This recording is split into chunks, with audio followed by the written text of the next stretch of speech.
What's up mover, bienvenue dans cette vidéo où je vais vous présenter cette Yamaha TW125 Custom Café Racer. Et dans la vidéo, on va également démonter le haut moteur parce que elle avait un problème de haut moteur. Tu verras ça dans la vidéo. Donc je vais te montrer comment on enlève la culasse, tout le bordel et qu'on refait du coup la distribution. Comment changer les pièces endommagées là-dessus. Tu vas voir, c'est pas très compliqué. Donc je voulais m'arrêter sur cette Brel, c'est la moto d'un client qu'il m'a donné à réparer et je me suis dit je vais quand même m'arrêter dessus, ça vaut l'occasion de faire une vidéo à son sujet car elle est vraiment magnifique. C'est un super modèle qui a vraiment été bien fait. Donc pour ceux qui connaissent, c'est la Yamaha TW125. C'était la concurrente de la Suzuki Van-Van. La TW avait plus vocation cross entre guillemets, mais c'est grosso modo la même sauce. Mais les formes étaient différentes. La TW était plus orientée cross, alors que la Van-Van, plus orientée plage, petite brelle de plage. Alors ce type de bécane, je la connais par cœur, je la connais très bien parce que c'était dans mes années, hein, c'est sorti fin des années 90, voire même milieu des années 90. Il y en avait beaucoup dans les rues, ça a été très bien vendu. Et sur cette base, on retrouve un moteur très connu, celui de la Yamaha SR125. Et celui, de toute façon, ces moteurs-là ont été mis dans plusieurs 125. Je ne pourrais pas te faire la liste exhaustive. Mais je sais que c'était dans les XT 4 temps et dans les Yamaha SR. Ils l'ont refoutu là-dedans. Un petit bloc Yamaha qui développe 12 chevaux. C'était pas fou, mais ça marchait correctement et surtout increvable le bordel. Donc voici le petit projet du client. Comment il l'a modifié? Il l'a très bien modifié, hein, tout simplement. Bon, il a quand même gardé pas mal d'éléments d'origine, bras, fourche, tout ça. Mais changement de phare, de guidon, il a changé le garde-boue. De toute façon, je ne vais pas te faire la liste exacte, tu le vois, ça n'a plus du tout la même gueule qu'auparavant. On retrouve beaucoup d'articles de nos amis chinois, évidemment, on commande tous sur les mêmes sites. Mais écoute, ça fait le taf, ça fait le job, tant que ce n'est pas des gros éléments de sécurité, je trouve que ça marche bien. Et voilà, je voulais montrer un petit peu la qualité du travail, les détails, tout a été vraiment bien fait. Bien peint, bien assemblé, c'est vraiment pas dégueulasse du tout. Qu'évidemment à conduire, ça se conduit bien, hein, c'est pas avec ça que tu gagneras des courses.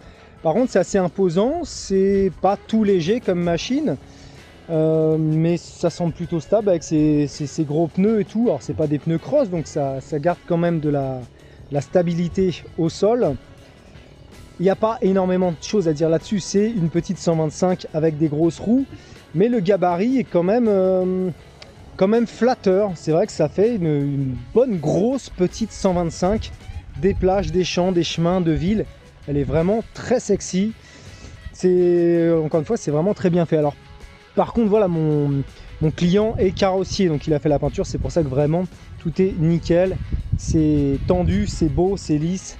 C'est nif. Maintenant, ce qui concerne le problème de moteur, ce qu'il a eu en septembre dernier, c'était, il a, d'après lui, fait un serrage. De toute manière, j'explique tout ça là, ça arrive tout de suite. Je vais te montrer comment on démonte, comment on change des éléments sur ce moteur. C'est parti. Allez, on fait un saut dans le temps, on passe dans la partie mécanique. Donc sur les Yamaha SR, Yamaha XT, même les YBR, bien que ce soit pas le même moteur, les Yamaha TW pour changer le haut moteur, pour y bricoler, il faut sortir le moteur du cadre, donc la foutre à poil. C'est parti. Et voilà, ça y est, c'est démonté. C'était une tannée, évidemment, il faut compter une bonne heure. Une bonne heure pour démonter, quand on s'y connaît pas, 2 heures, facile. Ok, donc on va inspecter le gros bébé que j'ai démonté. Ça pousse sans quoi cette saloperie? Le haut moteur a serré. Il a serré parce qu'il n'y avait pas d'huile, tout simplement. Il n'y avait pas d'huile parce que moi je suspecte qu'en fait le bouchon d'accès à l'allumage était entrouvert. J'ai vu ça quand j'ai récupéré la moto. Et donc toute l'huile s'est évacuée par là et le client s'en est pas rendu compte et crac! Donc normalement quand on doit changer un haut moteur ou quand on doit faire des opérations sur le haut moteur, il faut faire le point mort haut, c'est-à-dire faire en sorte que le piston soit en haut du cylindre, que les soupapes soient fermées et que l'allumage soit à un repère donné. On appelle ça le repère T. L'inconvénient, c'est que pour ce moteur, je ne vais pas pouvoir le faire parce que le client m'a dit que c'est serré, grippé. C'est serré, quoi. Donc du coup, je vais devoir tout démonter comme ça sans faire le point mort haut. Je vais quand même essayer vite fait avec une clé à cliquet, mais c'est pas sûr. Bon, bah écoute, je crois que je fais bien de vérifier tout de même parce qu'on arrive à le tourner. Donc, j'ai même l'impression qu'il y a de la compression. Je sais pas ce que le client, ce qu'il a eu, ce qui lui est arrivé quand il a eu son serrage ou quoi, mais je remarque rien d'alarmant. Bon, dans tous les cas, faut démonter le haut moteur, donc on démonte, on vérifie, on regarde, on met donc au point mort haut. Donc pour mettre au point mort haut, on avance on fait tourner le vilebrequin dans le sens des aiguilles d'une montre, et sur le volant magnétique qui est derrière ce carter, il y a une lettre, ça dépend des marques, c'est pas toujours la même, et il faut qu'elle soit en face d'un repère qu'il y a ici, et qu'en même temps, la roue là de chaîne de distribution soit en face d'un repère qu'il y a là. Quand les deux sont alignés, ça veut dire que l'on est au point mort haut, et que du coup c'est bon, on peut démonter quoi. Plus pour en fait ce qu'on appelle le calage de distribution. On peut pas démonter comme un deux temps, on peut pas démonter ça comme ça n'importe comment et le remonter, ça va marcher. Si on ne cale pas bien la distribution, tout va casser et les soupapes vont embrasser le piston lorsqu'on va redémarrer le véhicule. Donc là, on est bon. Il y a le repère qui est en face du machin, et là-dedans, on voit un H et qui est en face, pareil, de son petit repère. Tout est bien aligné. Point mort haut, on peut enlever le tendeur de chaîne de distribution pour ensuite enlever ceci, enlever la chaîne et tout retirer. Là, je retire le tendeur de chaîne de distri. Normalement, il me semble que c'est un tendeur automatique là-dessus. Sur quasiment toutes les motos, c'est des tendeurs automatiques. Attention quand on le remet à bien le faire débander. Pour retirer l'écrou de la poulie de chaîne de distri, tu mets ça ici, tu maintiens du coup l'allumage pour éviter que le vilebrequin tourne, et avec une péteuse, t'enlèves la vis. Il y a d'autres techniques, moi je trouve que c'est la plus simple, la plus rapide.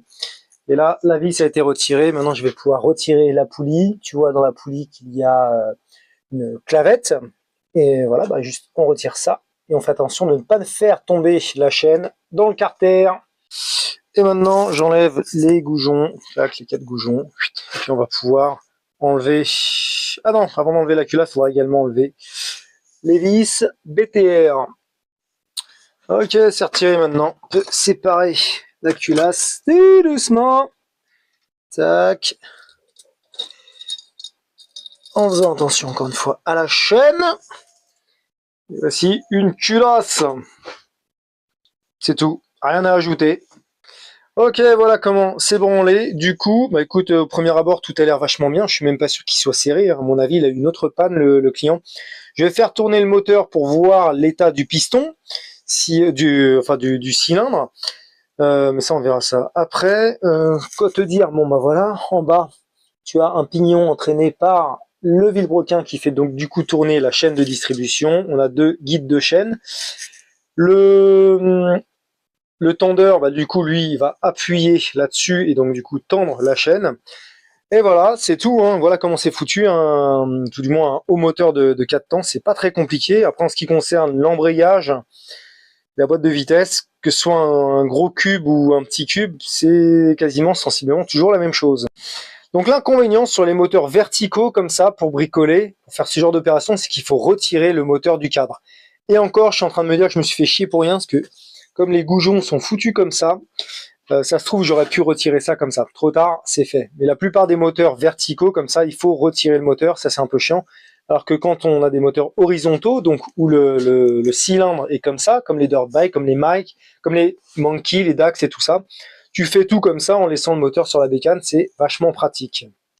Bon, et au moment de remettre le tendeur, jamais le remettre comme ça. Lorsqu'il bande, ne pas le remettre directement, sinon ça tend à mort la chaîne, c'est pas du tout bon. Soit tu as une vis, soit tu n'en as pas, soit directement en bout. Ce que je veux dire, c'est qu'en général, tu accèdes à un endroit où il y a une vis et il faut du coup le détendre. Tu tournes ton truc, tu le fais rentrer, tu maintiens le tendeur comme ça, là, enfoncé, et ensuite, Tu le maintiens avec ton tournevis. Tu y fous dedans. Tu maintiens tout. Et là, tu remets tes vis BTR. De manière à ce que quand tu vas lâcher le tournevis, le tendeur va se détendre. Et voilà, et appuyer sur les patins.